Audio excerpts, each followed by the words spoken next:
Hello, doctor mercy, counselling psychologist. ഇന്ന് നമ്മൾ ചർച്ച ചെയ്യാൻ പോകുന്ന വിഷയം ടൈപ്സ് ഓഫ് ക്വാളിറ്റേറ്റീവ് റിസർച്ചാണ്. അതിൽ ആദ്യമായി എത്നോഗ്രാഫി. ഒരു പർട്ടിക്കുലർ കമ്മ്യൂണിറ്റിയെക്കുറിച്ച്, അവരുടെ സാമൂഹികവും സാംസ്കാരികപരവുമായ കാര്യങ്ങളെക്കുറിച്ച് വളരെ ഡീപ്പായി ഒബ്സർവ് ചെയ്ത് പഠിക്കുന്നതിനാണ് എത്നോഗ്രാഫി എന്ന് പറയുന്നത്. ഇതിനെ നമുക്ക് വേണമെങ്കിൽ എത്നോ മെത്തഡോളജി അല്ലെങ്കിൽ മെത്തഡോളജി ഓഫ് പീപ്പിൾ എന്നുകൂടി പറയാം. എക്സാമ്പിൾ പറയുകയാണെങ്കിൽ, ഒരു കമ്പാരിറ്റീവ് സ്റ്റഡി നടത്താൻ നമുക്ക് നോർത്ത് ഇന്ത്യക്കാരുടെയും സൗത്ത് ഇന്ത്യക്കാരുടെയും ഫുഡ് ഹാബിറ്റ്സിനെ കുറിച്ച്, ഇനി അതേപോലെ തന്നെ ഹാരപ്പൻ സിവിലൈസേഷനെ കുറിച്ച് നമ്മൾ പഠിക്കുകയാണെങ്കിൽ അതിനെ നമുക്ക് എത്നോ ഹിസ്റ്ററി എന്ന് വിളിക്കാം. ദെൻ എത്നോഗ്രാഫേഴ്സ് ഉപയോഗിക്കുന്ന ചില ടേംസ് ഉണ്ട്. ഒരു സംസ്കാരത്തെക്കുറിച്ചും ഒരു സമൂഹത്തിൻ്റെ സാംസ്കാരിക മേഖലയെക്കുറിച്ചും സാമൂഹ്യ മേഖലയെക്കുറിച്ചും പഠിക്കുമ്പോൾ അവർ എത്നോഗ്രാഫേഴ്സ് ഉപയോഗിക്കുന്ന ടേംസാണ്. അതിൽ ഒന്നാമതായി സിംബോൾസ്. അവരുപയോഗിച്ചിരുന്ന ചിഹ്നങ്ങൾ അല്ലെങ്കിൽ അവരുപയോഗിച്ചിരുന്ന ചില പ്രതീകങ്ങളുണ്ട്. അതായത് കലയുണ്ടാവും, വസ്ത്രങ്ങൾ, ഭക്ഷണ രീതികൾ, ദെൻ ടെക്നോളജി, അവരുടെ ആചാരാനുഷ്ഠാനങ്ങൾ, ഇതിനെ എല്ലാത്തിനെയും കൂടെ കൂടിയിട്ടാണ് അവർ സിമ്പിൾസ് എന്ന് പറയുന്നത്. ദെൻ കൾച്ചറൽ പാറ്റേൺസ് എന്ന് പറയുമ്പം ഒരു സിംബോളിനെ ഒറ്റയ്ക്കല്ല പഠിക്കുന്നത്. ഈ സിംബോളുകൾ തമ്മിലുള്ള റിലേഷൻഷിപ്പ് എന്താണ് എന്ന് റിസർച്ചേഴ്സ് നോക്കുന്നു.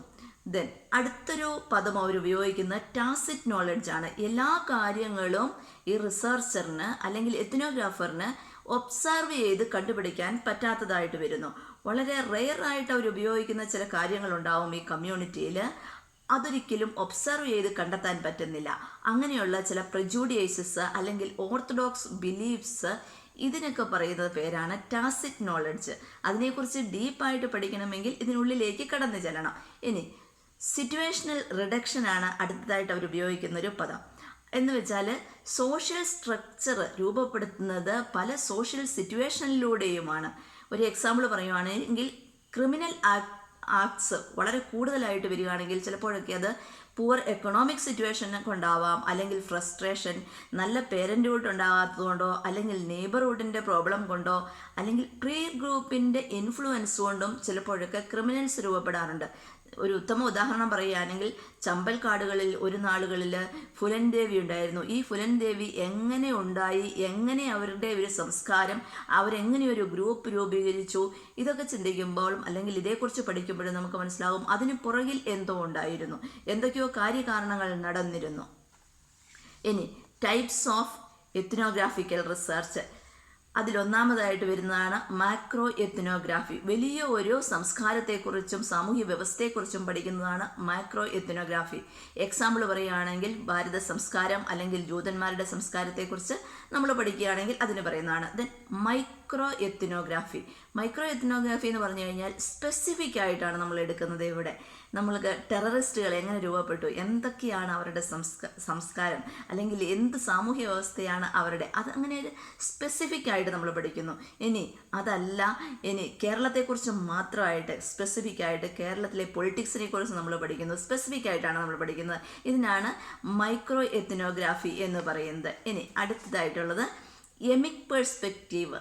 അതായത് ഒരു ഗ്രൂപ്പിനുള്ളിലേക്ക് കടന്നു ചെന്ന് അതിൽ ഇടപഴകി അതിനുള്ളിലുള്ള കാര്യങ്ങൾ പഠിച്ചെടുക്കുന്നതാണ് എമിക് പെർസ്പെക്റ്റീവ് എന്ന് പറയുന്നത്. അതേപോലെ തന്നെ എത്തിക് പെർസ്പെക്റ്റീവ്, അത് ഔട്ട് ഗ്രൂപ്പാണ്. ഒരു അമേരിക്കക്കാരന് ഇന്ത്യയിൽ വന്നിട്ട് ഇന്ത്യയുടെ സംസ്കാരം പഠിക്കാൻ വേണ്ടിയിട്ട് അദ്ദേഹം ഒരു AC റൂമിലിരുന്ന് ആണ് പഠിക്കുന്നതെങ്കിൽ ഒരിക്കലും ഗ്രൂപ്പിനുള്ളിലേക്ക് ഇഴുകിച്ചേരാൻ അവർക്ക് പറ്റുന്നില്ല. നമ്മുടെ സംസ്കാരത്തെക്കുറിച്ച് പഠിക്കാൻ അവർക്ക് കൃത്യമായിട്ടുള്ള ഒന്നും അവർക്ക് കിട്ടുന്നില്ല. മതിലുകൾ കെട്ടി അതിനുള്ളിൽ മറച്ചു വെച്ചിട്ട് പോകുന്ന ഒരു സംസ്കാരം നമ്മൾ കണ്ടിരുന്നു. അതേപോലെയൊക്കെ വരുമ്പോൾ ഔട്ട് ഗ്രൂപ്പിൽ കറക്റ്റായിട്ടുള്ള ഒരു റിസർച്ച് നടക്കുന്നില്ല എന്നുള്ളതാണ്. ദെൻ സ്റ്റെപ്സ് ടു എത്നോഗ്രാഫിക് റിസർച്ചാണ് അടുത്തതായിട്ടുള്ളത്. റിസർച്ച് മെത്തേഡ്സിൻ്റെ സ്റ്റെപ്സ് എന്താണെന്നുള്ളത്. ആദ്യം സെലക്ഷൻ. നമുക്ക് പഠിക്കാനാണെങ്കിൽ നമുക്കൊരു സെലക്ഷൻ നടത്തണം. ഒരു പ്രോബ്ലം നമ്മൾ സെലക്ട് ചെയ്തെടുക്കുകയാണ് റിസർച്ചിൽ. അങ്ങനെ സെലക്ട് ചെയ്തെടുക്കുന്നു. ഇപ്പം ഞാനൊരു റിസർച്ചിന് വേണ്ടി സെലക്ട് ചെയ്തെടുക്കുകയാണ്. അട്ടപ്പാടിയിലെ ഊരിന് ഉള്ളിൽ പോയിട്ട് അവരുടെ സംസ്കാരത്തെക്കുറിച്ചും സാമൂഹ്യ ചുറ്റുപാടുകളെക്കുറിച്ചും എല്ലാം പഠിക്കണം. അപ്പം ഞാനൊരു പ്രോബ്ലം സെലക്ട് ചെയ്തെടുത്തു. ദെൻ സെലക്ട് ചെയ്തെടുത്തിട്ട് അടുത്ത ഘട്ടം വരുന്ന റിവ്യൂ ലിറ്ററേച്ചറാണ്.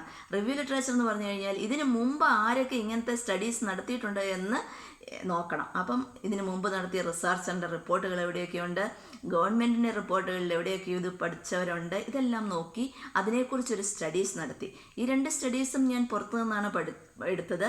അത് കഴിഞ്ഞ് അടുത്തതും കൂടി ഞാൻ എടുക്കുകയാണ്. ഞാൻ അവിടെ പോകുമ്പോൾ, അതിനുള്ളിലേക്ക് ചെല്ലുമ്പോൾ ഏതൊക്കെ വേരിയബിൾസ് വേണം എടുക്കാൻ, ഐഡൻറ്റിഫിക്കേഷൻ ഓഫ് വേരിയബിൾസ്. അപ്പം ഞാൻ ഇരുന്ന് ചിന്തിച്ചു. എന്നിട്ട് ഞാൻ വേരിയബിൾസ് കണ്ടെത്തി. അവരുടെ ആചാരങ്ങളെക്കുറിച്ച്, അവരുടെ ഭക്ഷണ രീതികളെക്കുറിച്ച്, അവരുടെ വസ്ത്രധാരണത്തെക്കുറിച്ചാണ് എനിക്ക് പഠിക്കേണ്ടത്. അപ്പം ഞാൻ കുറച്ച് വേരിയബിൾസും കണ്ടെത്തി. ഈ വേരിയബിൾസും കണ്ടെത്തി കഴിഞ്ഞാൽ എനിക്കതിനുള്ളിലേക്ക് കടക്കണം. അതിനുള്ളിലേക്ക് കടക്കാൻ ഞാനൊരു മാർഗം കണ്ടെത്തിയിരിക്കുന്നത്, എനിക്ക് കുറച്ച് കുട്ടികളെ പരിചയമുണ്ട് ഊരിലുള്ള. അവർ പുറത്ത് പഠിക്കുന്നവരാണ്, ബോർഡിങ്ങിൽ നിന്ന് പഠിക്കുന്നതാണ്. അവരുമായിട്ട് ഞാൻ ഫ്രണ്ട്ഷിപ്പ് ആക്കി. എന്നിട്ട് അവരുടെ കൂടെ അവരുടെ വീട്ടിൽ ചെല്ലുകയാണ്. അവിടെ എൻട്രി കിട്ടി കഴിഞ്ഞാൽ കൾച്ചറൽ ഇമ്മേർഷനാണ്. അതിനുള്ളിലേക്ക് ഇഴുകിച്ചേരുകയാണ്. ഞാൻ ആ കുട്ടികളുടെ കൂടെ അതിനുള്ളിൽ ചെന്നു. എനിക്കവിടെ 6 മാസം മുതൽ 1.5-2 വർഷം വരെ നിൽക്കണം. എന്തിനു വേണ്ടി? ഈ ഒരു കൾച്ചറിനെ കുറിച്ച് പഠിക്കാൻ, ഇവരുടെ സാമൂഹികവും സാംസ്കാരികപരമായ എല്ലാ കാര്യങ്ങളെക്കുറിച്ച് പഠിക്കാൻ വേണ്ടിയിട്ട്.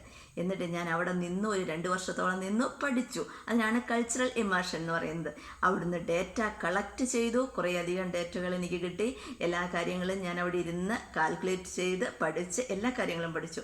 അവസാനം ഞാനൊരു തിയറി ഡെവലപ്പ് ചെയ്തു. ഇവരുടെ ജീവിത രീതികളെക്കുറിച്ചും ഇവരുടെ സംസ്കാരത്തെക്കുറിച്ചും ഇവരുടെ സാമൂഹിക ചുറ്റുപാടുകളെക്കുറിച്ചും അങ്ങനെ ഒരു തിയറി രൂപീകരിച്ച് കഴിയുന്നതോടെ എത്നോഗ്രാഫറുടെ ഡ്യൂട്ടി കഴിഞ്ഞു.